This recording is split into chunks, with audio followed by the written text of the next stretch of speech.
Now, from the studios of Into Tomorrow in Miami, this is ITTV. Hey there, ITTV viewers. I'm Dave Graveline. Happy to be back before we take our show on the road. Special thanks to Rob and Chris for holding down the fort while my voice took a bit of a vacation. Thinks it's still there a little bit, I guess. Have you subscribed to our YouTube channel yet? While we post our weekly reports to more than just one video sharing site, YouTube continues to be our most popular home. If you're watching on YouTube, be sure to hit that subscribe button. It only takes a second. Thanks to everyone who continues to support our channel. You rock. As Rob shared with you last week, we're headed to Dearborn, Michigan to visit Ford headquarters. This was a fun trip last year where we got to see a crash test, as well as how some of their ideas become a reality. Immediately after that, we're back in Qingdao, China, where we broadcast from Sino-CES, a consumer electronics trade show. Since many of our electronics come from China, it's always cool to visit some factories there and see what's up. Stay tuned for interviews, pictures, and videos coming up at IntoTomorrow.com. The days of carrying cash seem to have become obsolete. More people carry debit and credit cards. So for business owners, it's important to cater to those customers.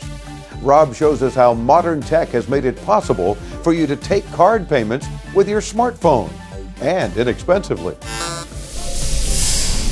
Thanks, Dave. Taking credit card payments with your phone isn't new. It's been around for some time, but it's nice to be reminded that simple solutions are here for us. For example, I started teaching Zumba classes about 3 months ago and anticipated people paying for the class with their credit and debit cards. So I quickly signed up for a service you've heard us mention before called Square. It uses a square-shaped card reader that is inserted in the headphone jack and works in conjunction with an app, which works with Android and iOS devices. The sign-up process with Square was quick and easy. I received the free card reader a few days after I signed up. Here's how the credit card payments work with Square. You enter the amount of the transaction, add a description or take a picture of the item your customer is buying, then swipe the card. If you want, there's an optional signature required feature, so after you swipe the card, your customer simply signs their name on your device screen with their fingertip. Then it gives you the option of emailing or text messaging a receipt. That's it. What we love about Square is that it's quick and easy to use, it accepts all major credit cards, and funds are usually available by the next day. The only complaint we have is the card reader. There are many times when we have to swipe cards more than once because it doesn't get a good read, and that's due to the reader being a little flimsy and moving or spinning when you swipe. With Square, there are no monthly fees to use their service. They only charge 2.75% per transaction with each card swiped, or 3.5% plus 15 cents per transaction with a card that's entered manually. We were recently introduced to another new service called PayAnywhere. Like Square, it uses a small card reader that is attached via the headphone jack on your device, but there are several differences between these two. The main difference is in the percentage fees. PayAnywhere charges 2.69% per swipe transaction, or 3.49% plus 19 cents per key transaction, so they charge slightly less than Square. Also, the PayAnywhere app is a little more involved and more business-oriented than Square. Like Square, you enter the amount and description or a picture of the transaction and then charge the credit card.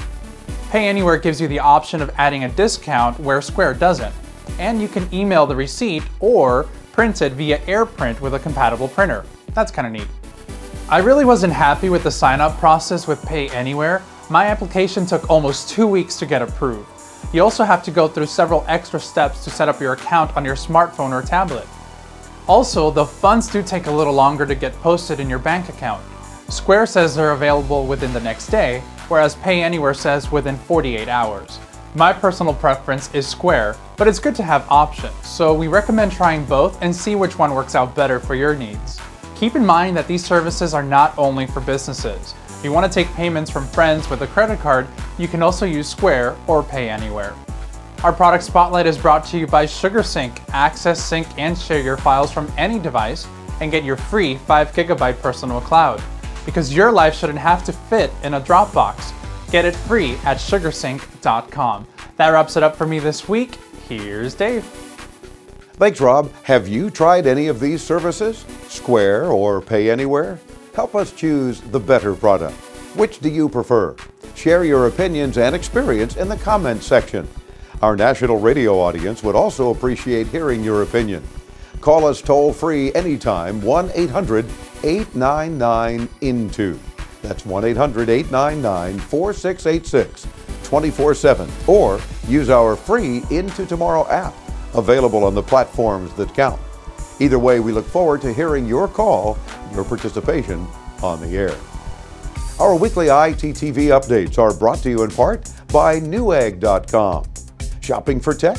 Newegg.com relies on you, their community of over 19 million technology experts, to give honest, knowledgeable advice on technology they sell. So the next time you're shopping for a new laptop or HD TV or any electronics, take it from a geek at Newegg.com.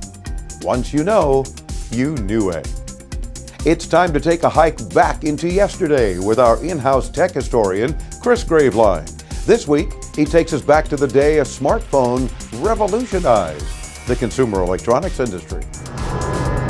This week in 1698, Thomas Savery patented the first steam engine. His first engine was used to pump water out of mines.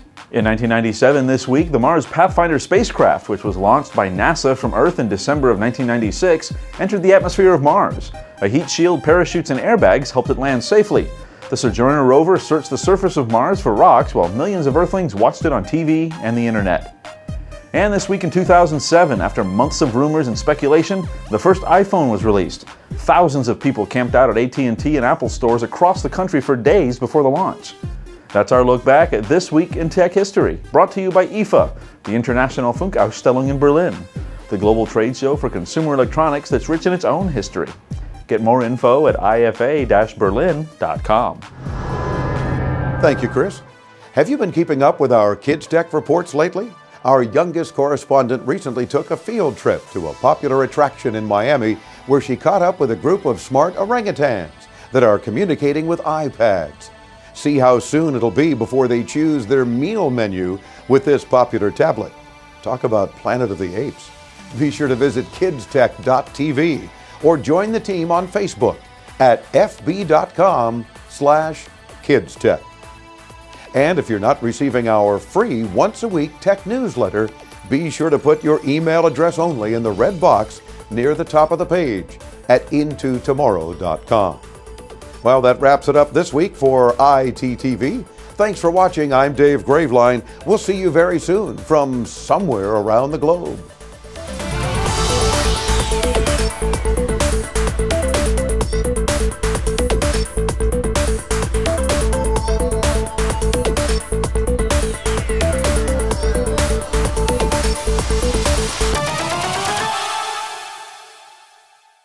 If you want to take payments from the whatever he said.